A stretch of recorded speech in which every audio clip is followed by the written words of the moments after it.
आलुदम तो एमती समस्त प्रिय किंतु आज आम बनइबा ताको बिना पियाज रसुण रे जोटा देखि पारुथे बहुत ही टेस्टी देखा जाउची। मु मो चैनल श्वेता किचन को आपनको स्वागत करुच्ची। रेसिपी स्टार्ट करबा। प्रथम आम आलू को सिझेई नेबा।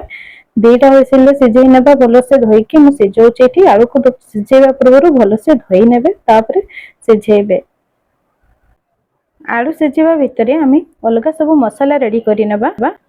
एठी मु 1.5 इंच रो अदा नेची। अदा को एमती छोट छोट काटी नेची तो भल से धोई नेची। धोई नेला परे ताकू टिके भाजी नेबा। तो एठी मु अदा को भाजी नेबे। एबे अदा देची आ टिके ऊपर हल्का टिके तेल देची। रिफाइन तेल देची। आपण चाहिले घियो रे भी भाजी परिबे। तो जेतेबेले अदा रो टिके हल्का हल्का कलर चेंज हे जिवो सेतेबेले हम गैस को ऑफ कर देबा। तो बहुत हम लाल करिवार नहीं, हल्का हल्का जमती कलर हे जिवो आपण देखि पारबे वीडियो रे। गैस भी ऑफ कर देछि। आ एई टाइप रे जेतेबेले हल्का चेंज हे जिवो सेतेबेले गैस को ऑफ कर देबा। टमाटो टी नेछि धोईकी भल से 3टी टमाटो नेछि। आ टमाटो को एमती छोट छोट कट कर नबा। या को हम मिक्सी जार रे पेसिबा। तो टिके छोट छोट कट कर नबा रफली।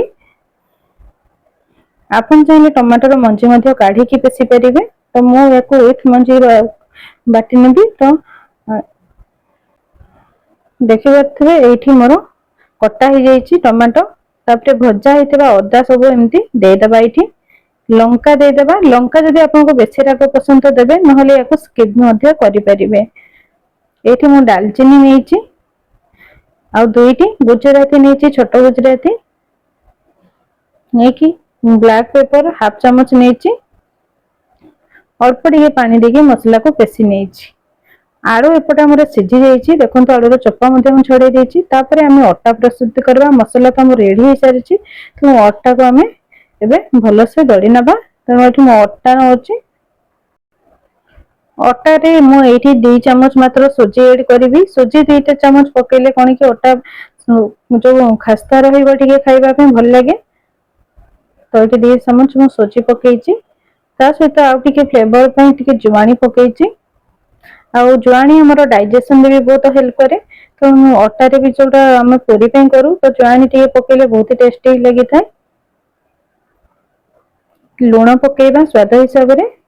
तो मैं हाफ चम्मच लूण पकेइछि। कसूरी मेथी टिके पकेइबा। कसूरी मेथी जदि आपको पसंद न तो स्किप करि परिबे। एबे तेल 1 चम्मच पकेइबा। मैं रिफाइन तेल 1 चम्मच नेछि। हाथ रे प्रथमे सब मिक्स कर दबा। एमती आटा सुजी और जो मसला पकेले सब मिक्स कर दबा।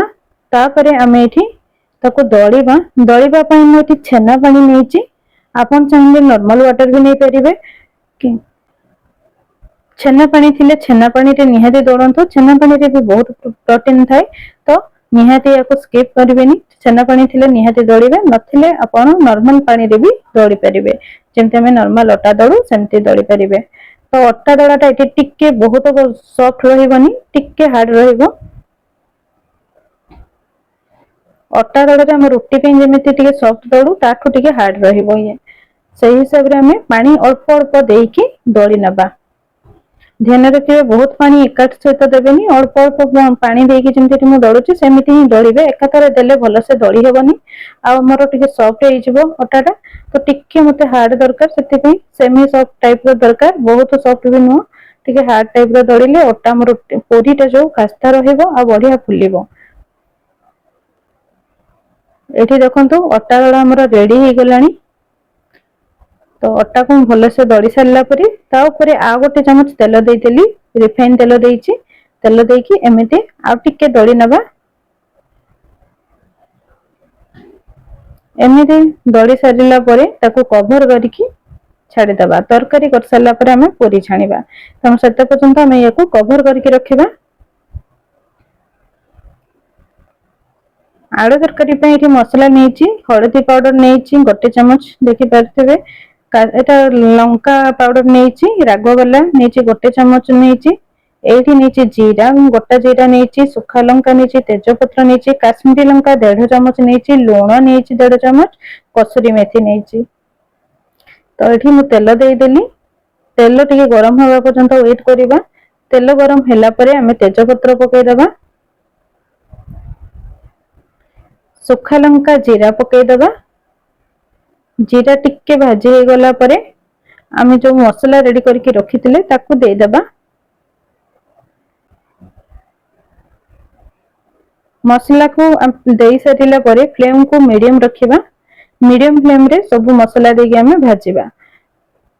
हाई फ्लेम रे भाजिले मसला बहुत शीघ्र जड़ी जिवो। तो एठी मु सब हल्दी पाउडर, लंका पाउडर, काश्मीरी लंका पाउडर, कसूरी मेथी पाउडर, लूण देदेवी। लूण स्वाद हिसाब रे नेबे। अल्प रे स्टार्टिंग रे अल्प ही लूण पकेइबे। पुणी टेस्ट करिकी लास्ट रे आउथरे पकई परिबे। प्रथम रे जदि बेसी लूण पकई देबे लुणिया हो जिवो तरकारी, जोटा तरकारी पूरा खराब हो जाऊ। तेणु प्रथम रो ही लूण टिके कम पकईथिबे, लास्ट रे पुणी पकेइबे। तो एठु मसला को हमें भल से कसी नबा। एकदम तेल भरला पर्यंत कसी नबा। देखि पारथिबे आ ए मसलाटा बहुत शीघ्र हो जाए, बहुत टाइम लागिबनी। जेहेतु आम अदा को भाजिकी पकईचे यार टेस्ट बहुत बढ़िया आसी थाए। बिना पियाज रसुण रे तरकारीटा बहुत ही भल लगी थाए। तो या निहाती अपन ट्राई करेंगे। कंचा अदा पकेଇବା अपेक्षा टिके हल्का भाजिकी पकांतु थरे, बहुत ही टेस्टी लगिवो। देखंतु एठी मसला मोर टिके भाजी ही सारछि। तो मु टिके हल्का पानी देली, नले मसला पोड़ी जिवो। तो मसला रे टिके पूरा भल से भाजी सरला परे हल्का टिके पानी देबा आ टिके बॉयल हेबा पई ताको एमती छाडी देबा। टिके जेंती बॉयल हबो से फुटिबो, आमे सिझा रखितबा आलू सब हाथ रे एमती खंड खंड करिकी पकेइबा। चामच रे ताको सॉरी चाकू रे कट करके जेंती पका जाय सेंती पकेइबेनी। एमती हाथ रे ताको एमती हल्का हल्का प्रेस करिकी पकेइबे, ताले आलू दमटा हमर बहुत ही टेस्टी लागि थाए। फ्लेम को मीडियम ही रखिबे। मसला मोर जेहेतु भल से भाजी सारी तेणु पोड़ी जीव, तेणु हाई फ्लेम रखिबेनी। फ्लेम को मीडियम रखिकी लो टू मीडियम रे भाजिबा। गोटे मिनिट पर्यंत बेसी समय भाजिबानी। गोटे मिनिट पर्यंत मसला को आलू सहित भल से भाजिकी पानी देदेबा। एठी मु गरम पानी देबी, मन रखिबे गरम पानी, कारण हमर आलू मसला पूरा भल से कसी जाइछि। कसी सारला परे ठंडा पानी बिल्कुल देबेनी, गरम पानी ही देबे। गरम पानी ही टेस्ट भल लागिवो। तो फुटिबा पई हम छाडी देबा। आपन को केते ग्रेवी पसंद से हिसाब रे पानी देबे। बहुत पतला करिवेनी कि बहुत गाढ़ा करिवेनी। जदि आपन कसा टाइप रे पसंद तले अल्प पानी देबे। एमती भल से फुटिला पर्यंत हम ताको बॉईल करबा। भल से फुटी गला परे लूण पुण टेस्ट करिकी गैस को ऑफ कर दबा।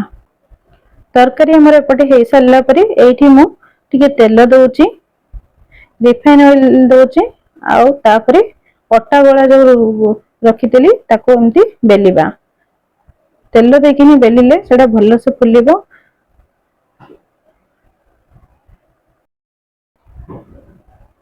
या को करिबा पई टोटल आपन को 45 मिनिट ही लागिवो, बहुत समय लागिवनी। आलू सिझिथिबो जदि आहुरी कम समय रे ये हे जिवो। देखि पारथिबे एमते गोल गोल राउंड राउंड बुली की हमें एबे गरम तेल रे पकेइबा हमर पूरी को। ध्यान रखिबे तेल एकदम गरम थिबो। गरम तेल परे ही एमती फुलिबो। आ गरम जदि भल से हे नथिबो ताले हमर पूरी भल से फुलिबोनी। आ दड़ा भी जदि ठीक से हे नथिबो ताले भी हमर पूरी फुलेनी। एटी देखि पारथिबे पूरी बढ़िया से फुली जाइछि, बढ़िया कलर भी आसी जाइछि। जेहेतु हम सुजी पकईथिले तेणु ये टिके खास्ता टाइप रो रहबो। याको गरम गरम ही खाइबारे मजा लागे। आपन जदि मो चैनल रे नुआ अछंते निहाती चैनल को सब्सक्राइब करंतु, लाइक करंतु, कमेंट करबा पे बिल्कुल भी भूलिबेनी। ए रेसिपी आपन को केमिति लागिला शेयर निहाती करिवे, कमेंट निहाती करिवे।